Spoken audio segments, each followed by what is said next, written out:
Hello friends and family once more. I am Rob here in my basement lair, and we have another unboxing video for you.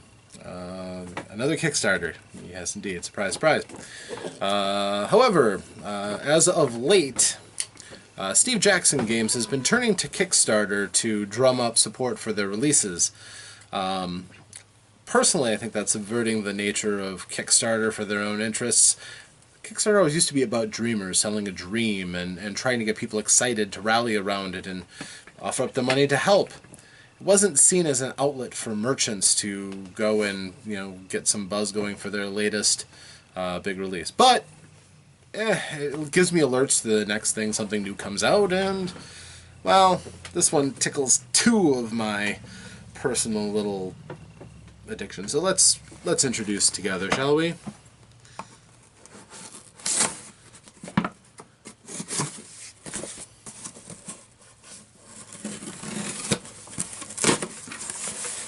Alright, so the very first thing we see, before we even really truly open the box, we open up the first flaps and we see the Teenage Mutant Ninja Turtles Munchkin bookmark to be added onto the growing pile of bookmarks that I have.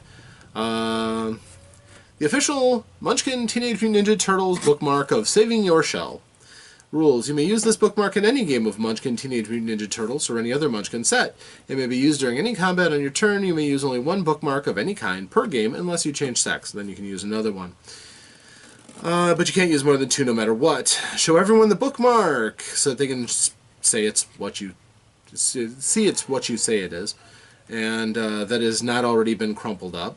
Then you play the bookmark. When you are losing and need to run away, you crumple up the bookmark representing a turtle retreating into its shell. You may then run away automatically, even where escape would normally be impossible. And that would require, of course, the destruction of the bookmark for its purpose. Alright, that's not the most overpowered bookmark I've seen of theirs, so we will open this up.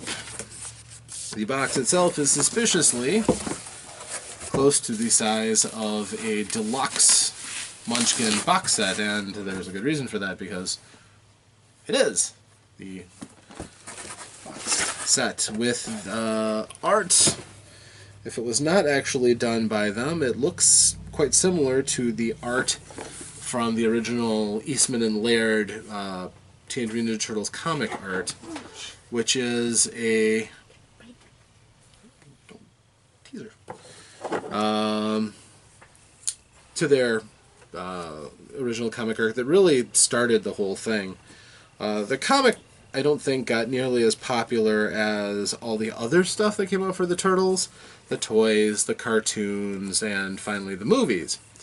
But I myself got into them from the cartoon first, and then found out that the comics and, well, the graphic novels that I saw were pretty good. I didn't get into the expanded lore as much. I know there were a huge number of characters. It kind of went He-Man and the Masters of the Universe with all the exotic and outrageous characters, bless you. And that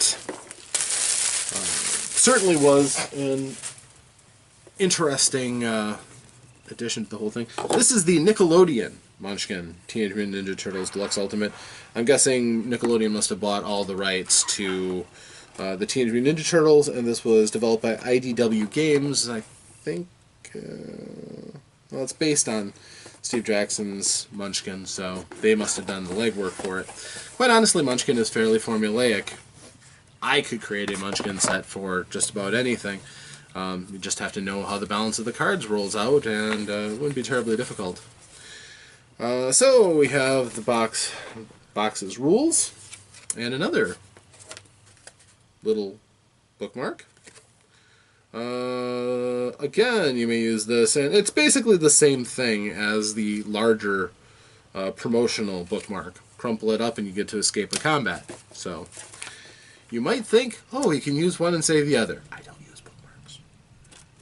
So we have characters.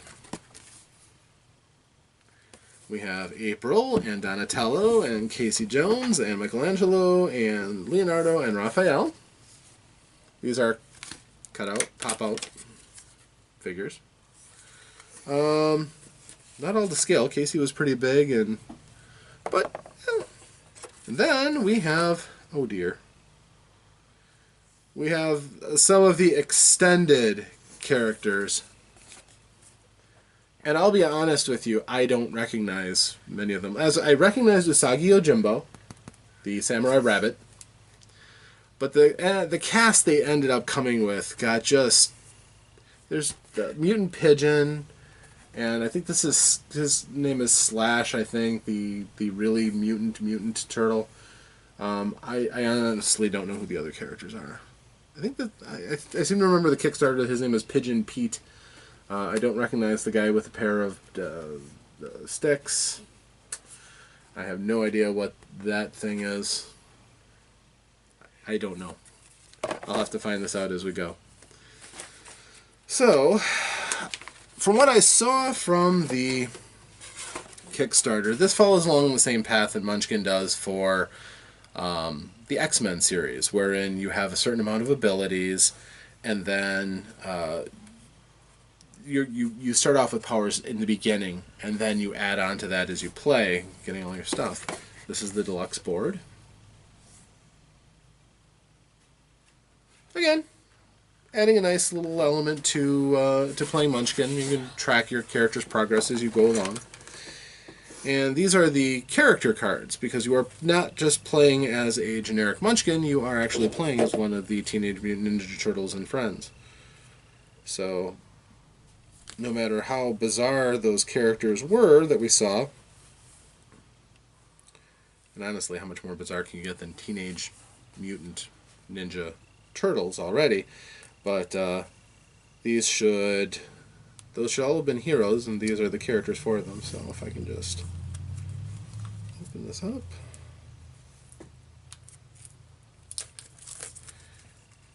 Tiny translucent plastic is not always my friend.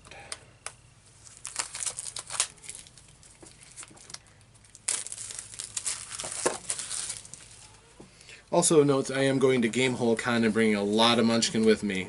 This and the Marvel sets are not going with me because they don't play well with others. They're just a little bit more advanced power-wise. With this game, I'm assuming, because I'm just opening it up for the first time, but I think that I'm right on this. So the characters, Michelangelo, who is a mutant. Team-up bonus, each player may gain +1 for each equipped card that gives a bonus to run away. Okay, so that's what he's good at. Also interesting, each of the characters has a place spot going up to 10. I'm assuming that's for levels if you're not using the board. Possible. Raphael, loner bonus. Each player may gain +1 for each ally card that they discard. Doesn't say if that is necessarily a one-time bonus or if that's something that adds on every time. I'm going to have to look into that.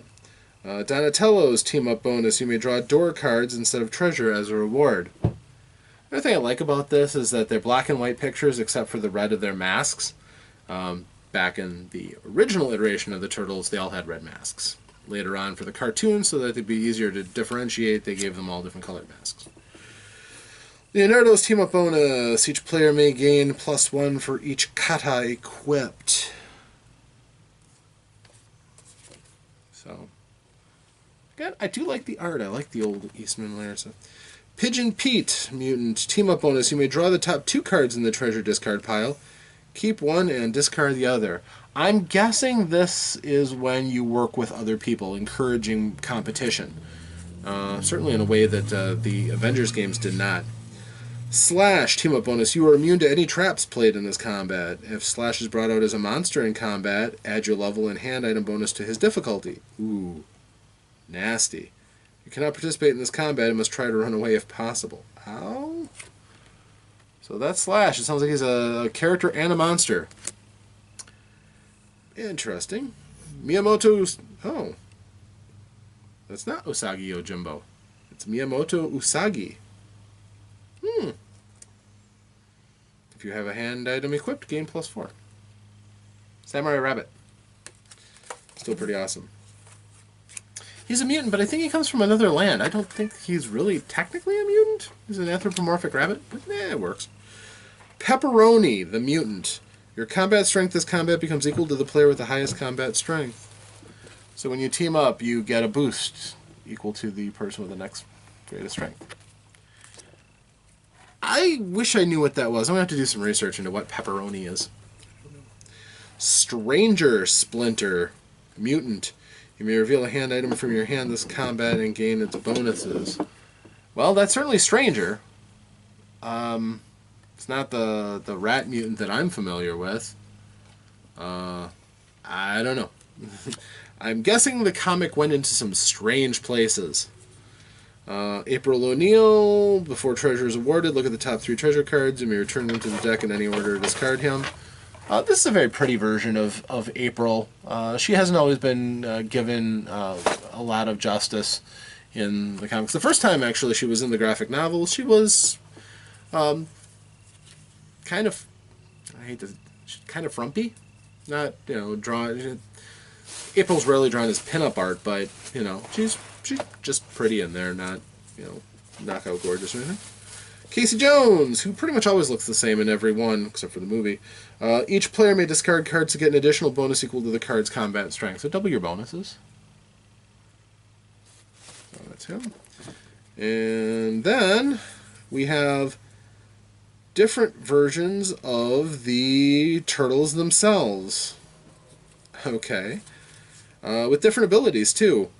Michelangelo, you may play an additional ally for this combat only. Discard any extra allies you use this way. So again, this is going to be a game with a lot of allies. Michelangelo, Raphael, if you have no allies and you're not teamed up, you get +3. Donatello, you may draw 1 additional face-up treasure when you defeat the monsters. Ooh, that's nice. It's face-up so your allies see what's coming, but a lot of times if you're going to play it right away anyhow, that doesn't really matter. And Leonardo, you get a +3 bonus. Again, those are team-up bonuses, so I'm assuming that only kicks in when you're fighting with other people. Could be wrong. I have to read the rules. I'm not going through everything, because that would take a long time. The die is black with red numbering, and it's got, kind of a nice, somewhat crude font to it. Crude isn't the correct word for what I'm trying to get across, but I don't know. It's a different font. I'm not familiar with it. And of course, then we have the cards. Now, again, throughout the various Munchkin games, different games have had different levels of art. Some of them had full color. Most of them were illustrated by John Kovalic. That's clearly not the case in this one. I enjoy Kovalic's work, but I would kind of hate to see what he would turn the turtles into. I take that back. I'd like to see it. It'd be interesting if they had guest art by John Kovalic. I wouldn't buy it again, but I would like to see it. So the character art is kind of a sepia-toned and black, and this is very much art from the graphic novel / comic books. And you have your katas, which are much like Munchkin Fu. You have your own martial arts moves. Heightened reflexes. You may roll to run away from traps. Nice. Kata 1, level 1. And also, you can't have a higher kata level than your current character level. So the more powerful ones are going to have to sit in your hand until you go up levels. Coordinated Assault, discard a monster from your hand for an extra +3 to any combat. Fancy Footwork, you get a +1 to run away. And again, a lot of these are from the early graphic novels that I saw, which I'm assuming were some of the earliest of the comic books. That is where this art is coming from, and it's a nice walk back through history. Lots and lots of katas, ambidextrous. You may not equip foot gear, but you are considered to have 4 hands. Okay.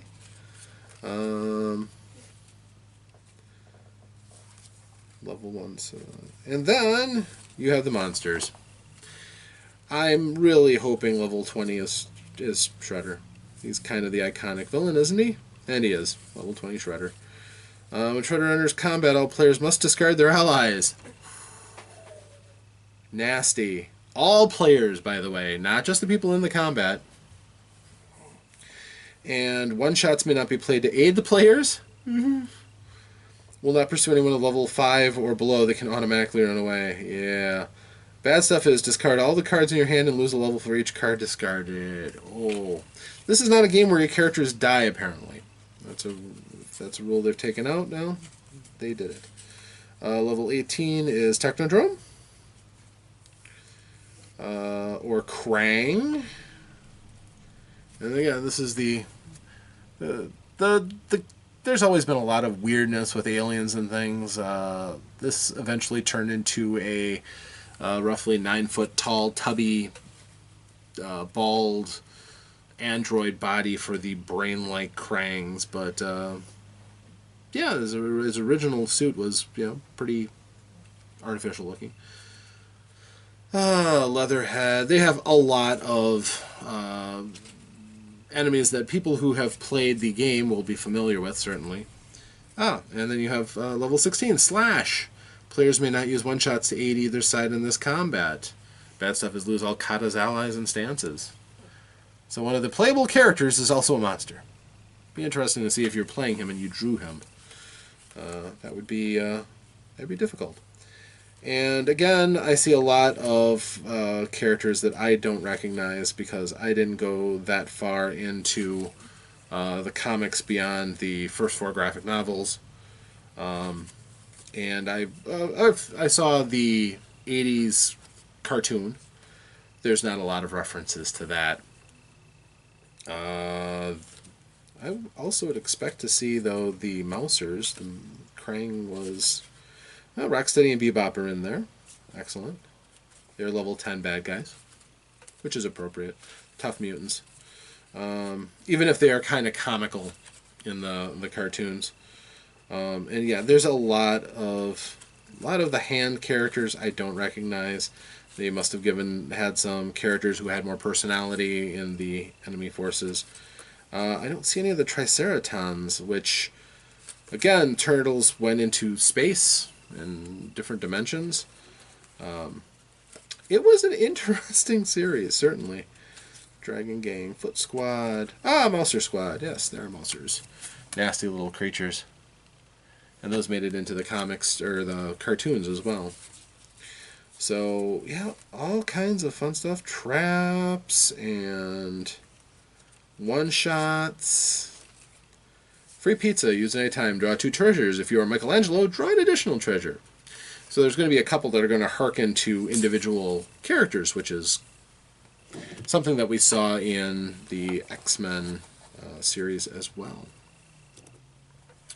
I think there were several character-specific references in the Avengers and other expansions, but I do specifically remember it more in the X-Men. Also Deadpool, which was written in a lot of the same light as the X-Men series. So that is Teenage Mutant Ninja Turtles. Oh yeah, I suppose we should open up the other deck and look at some of the treasures. I am imagining each of the turtles' primary weapons are in there. You'll see Leonardo's katana and Raphael's sais. Allies, Commander Dask, Princess Trib, Honeycutt. Honeycutt was from another comic called The Fugitoid that did a crossover with them. +2 bonus Splinter, but not Stranger Splinter. I don't know what that is. I really have to look into this. Woody the Pizza Boy, Harold, Metalhead, Angel. So there was a large cast who ended up on both sides. The turtle I know ended up Seymour Guts. Ooh, that's grotesque. Skinless person inside of a bodysuit. That's kind of gross. But he's a +2 ally. Mondo Gecko. Herman the Hermit Crab. Sally Pride. So yeah, there's a lot of allies. This is going to be, again, very similar to the flavor of the Marvel series with all the allies that they focused on. Slash's bandana, hockey mask, training mask, Bebop's shades, Splinter's robes. Come on, I want to see how good the weapons are. Because you know you've got to. Looks like they kept the things from all of the major characters. Bebop's boots, +3 bonus, but you get a -1 to run away. Nice. Sai, +2 bonus. Raphael gets an extra +1, an extra +3 if you have no allies, which adds on to his bonus if he has no allies, so yikes. Keitana, +3 bonus. Leonardo gets an extra +2 and an extra +1 if you're wearing samurai armor. The staff, +2 bonus. Donatello gets an extra +1. You may equip it as a two-handed item for an extra +2. Nice. +2 nunchucks. Michelangelo gets an extra +2, and you get +1 to run away. So that's what those do. Shredder's Claw, +2 bonus. Humans only. Extra +2 against any monsters with foot in their title. Cannot be used in defensive stance. So, yeah, all in all, there's a lot of weapons, as you would expect. And the go up levels. Training with Splinter. Another interesting thing, a couple of cards I've seen have repeats, multiples of the same card in the box. Like go up a level Pizza Time, Tastes Like Victory. There's 2 of those, and there's 2 of several, which does kind of go against the formula of the Munchkins. Usually they don't repeat because they have an awful lot of ideas and things that go into the full spread of the cards. So, tiny little disappointment in that slight lowering of expectations, but hardly anything to speak of. I really enjoy the Teenage Mutant Ninja Turtles. I look forward to fighting other turtles in turtle-on-turtle combat, well, via the deck in the games. Should be a lot of fun. And I don't see anything that's really going to present a lot of new rules to this. Should be fairly comfortable to anybody who's played Munchkin before. So, I'm Rob. That has been the unboxing for Teenage Mutant Ninja Turtles Munchkin. Thank you for watching, and I'll see you next time here in the Basement of Love. Thank you. Farewell.